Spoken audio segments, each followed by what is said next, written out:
Nuketown Black Ops 1 edition. So, oh yeah.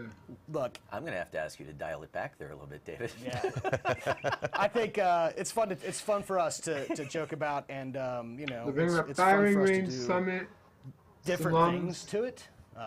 Some of which Dan's alluding at, and there's more to that still. So it is the perfect map for us to manipulate to serve our will, right? So that's why I still love Nuketown, and we know that the fans love Nuketown. Very cool. They do. Want to keep the map discussion going. Want to turn our attention to the 4 maps that will be available on the show floor. First, want to give a little shout out to Zombies. As you may recall, Jason and Craig showed up at Reveal to share information about the Zombies offering for Black Ops 4. Biggest Zombies offering ever, with 3 experiences on disc, 9 Voyage of Despair, and a sweet coming-of-age tale, Blood of the Dead. Anyway, Jason, and possibly some friends, will be on hand Wednesday, June 13th at 1:45 at the Novo at LA Live to speak with the one and only Jeff Keighley about Zombies, past, present, and some future. So make sure to tune in next Wednesday. Keep an eye out on our social channels. We'll let you know when to tune in for that. Jason and Craig could not be here with us today. I have a sneaking suspicion that immediately following the stream there will be a little... Who will be found in the stream? It's Jason. Message from Jason up on our blog. Come on. Work. Sorry. I think I was like reincarnated from Ron Burgundy at some point. All right, 4 maps, show floor.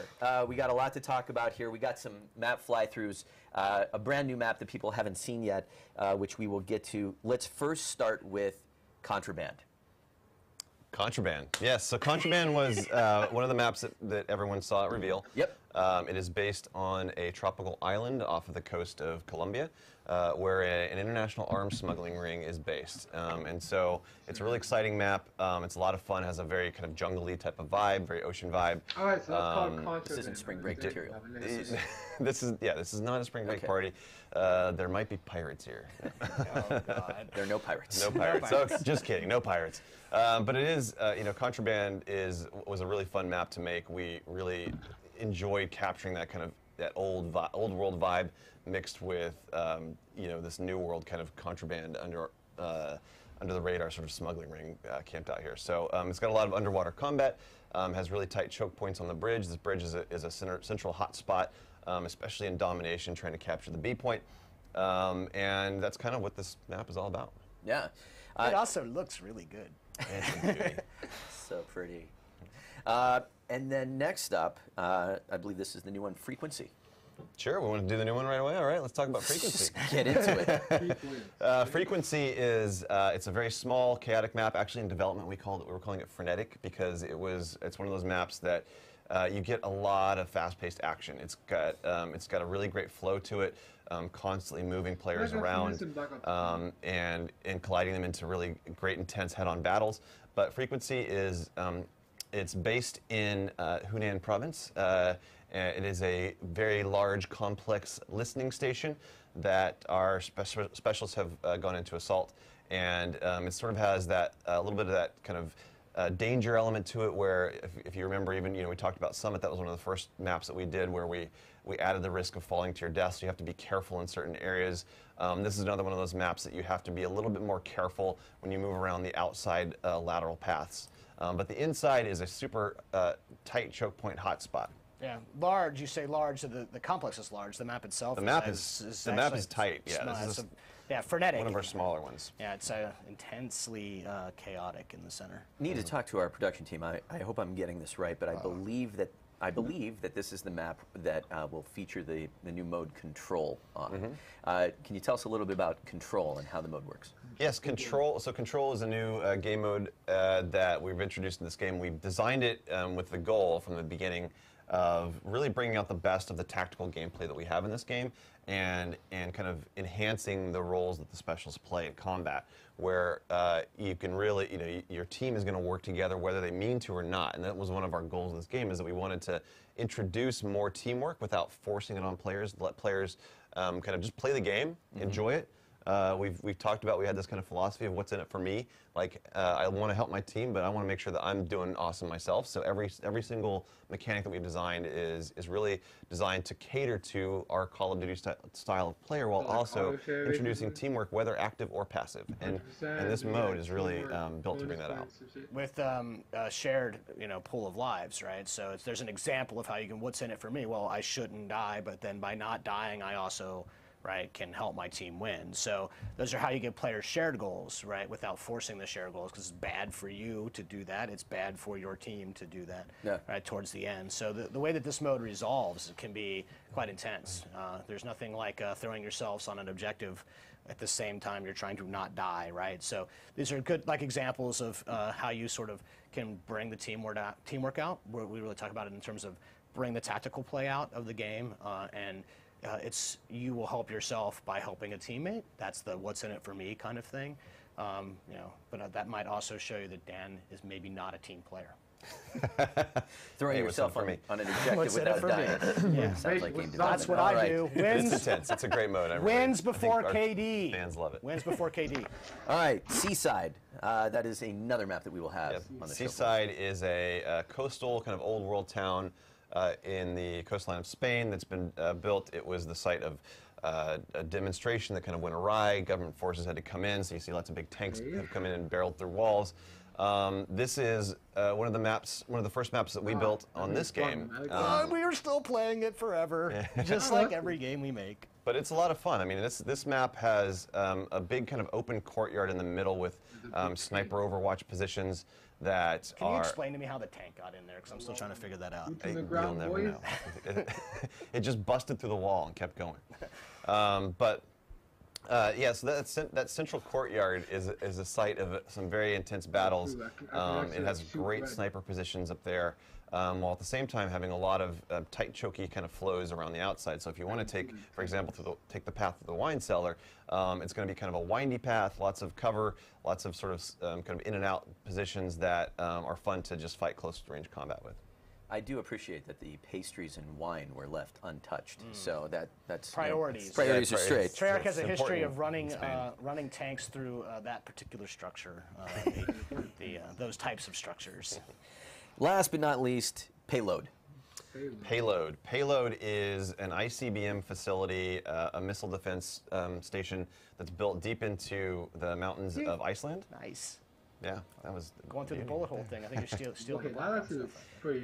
So you'll see these kind of like these large missile silos built into the mountain.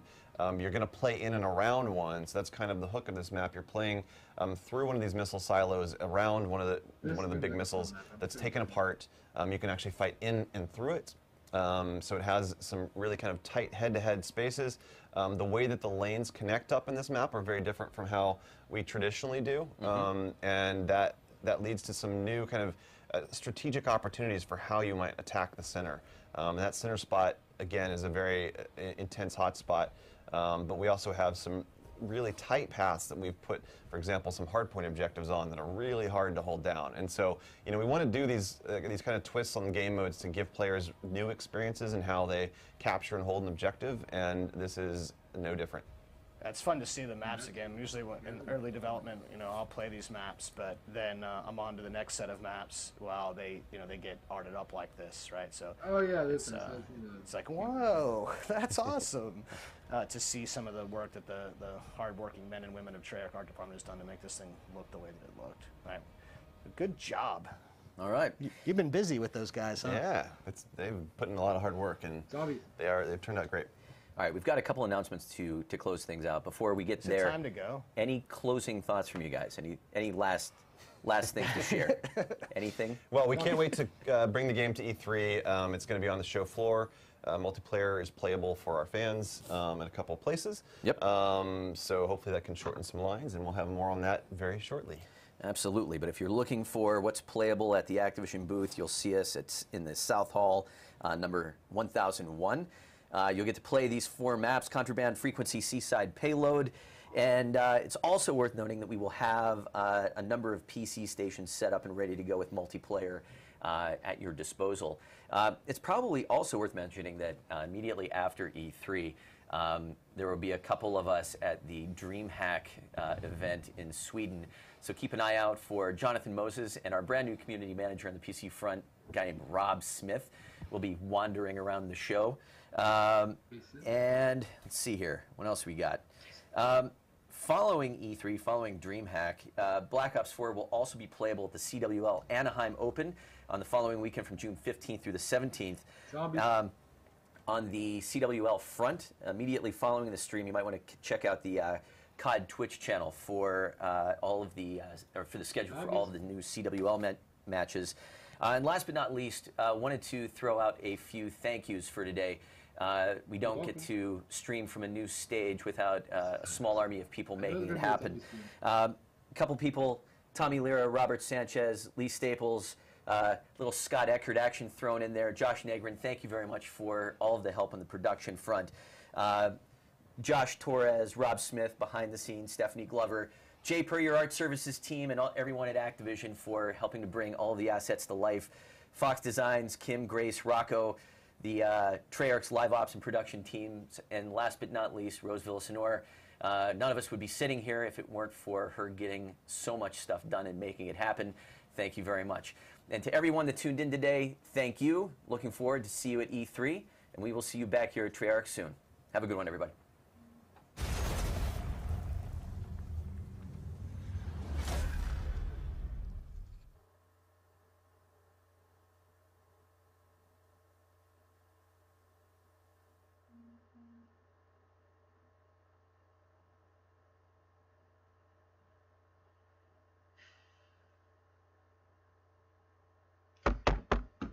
Zombies. I know. Dang it! Got me angry. Angry. There's no freaking zombies. Back up, man. Right, well, let's go recap some things a bit. Well, through 4 maps that I missed out here, I'm telling you people.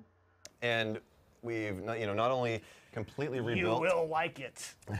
And completely rebuilt the map. And this is a map that will be. There's like maps here. Hold on. What the hell is this? What is this? I didn't even see this. Alpha. We do a lot of tuning between now and game launch. We incorporate feedback from every time we put the game in players' hands, and it doesn't stop there. Beyond launch, we are constantly tuning the game. I mean, you saw that with Black Ops 3. We're still making changes to the game, even recently. So some that you. Okay, so they're doing they're putting the Nuketown from Black Ops 1. But all for the good, all for the good of the community and the gameplay experience. And in this case, we've already tuned StimShot based on the experience that people had at the reveal event. So we were watching. So now it's faster, right? We were collecting data. Hold up, what's it called? Firing range. There you go. They're bringing this back also in Black Ops 4. So that exactly. Bring firing range for Black Ops 4. It's leaked. So yeah. Right guys, that was live stream. Thank you all for watching.